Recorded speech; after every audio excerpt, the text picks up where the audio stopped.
اب وہ قیامت صغریٰ، کلا اذا بلغت التراقی، جب جان آ کر ان ہنسلیوں کے اندر پھنس جائے گی۔ جب نزع کا عالم ہوتا ہے تو آخری وقت میں گھنگرو سا بولتا ہے یہ حلق کے اندر آ کر، معلوم ہوتا ہے کہ پورے جسم سے جان سلب کی جا چکی، اب یہاں آ گئی ہے۔ کلا اذا بلغت التراقی وقیل من راق، اور اس وقت کہیں گے ہے کوئی جھاڑ پھونک کرنے والا؟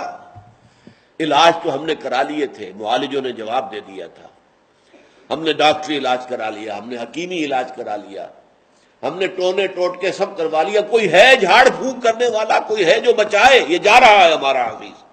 وقیل من راق وظن انہ الفراق، اور جس شخص پر وہ کیفیت بیت رہی ہے اسے اب یقین ہو گیا ہے کہ اب فراق ہے، جدائی ہے، اب بیوی سے جدائی ہے یا شوہر سے جدائی ہے، اب اولاد سے جدائی ہے، رشتہ داروں سے جدائی ہے، وہ گھر جو بنایا تھا بڑے شوق سے اب اس سے نکلنا ہے، وہ ساز و سامان جو اکٹھا کیا تھا بڑے شوق کے ساتھ اب اس سب کو چھوڑ کر جانا ہے۔ وَظَنَّ أَنَّهُ الْفِرَاقُ وَالْتَفَّتِ السَّاقُ بِالسَّاقِ، اور پنڈلی پنڈلی سے لپٹ جائے گی۔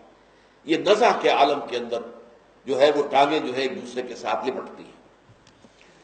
إِلَىٰ رَبِّكَ يَوْمَئِذٍ الْمَسَاقُ، آج تو اس دن تو لازماً دھکیلے جاؤ گے، اپنے رب کے حضور تک پہنچا دیے جاؤ گے۔ ساق یا سوق دھکیلنے کے معنی میں آتا ہے، اسے سواق بنا ہے، ڈرائیور۔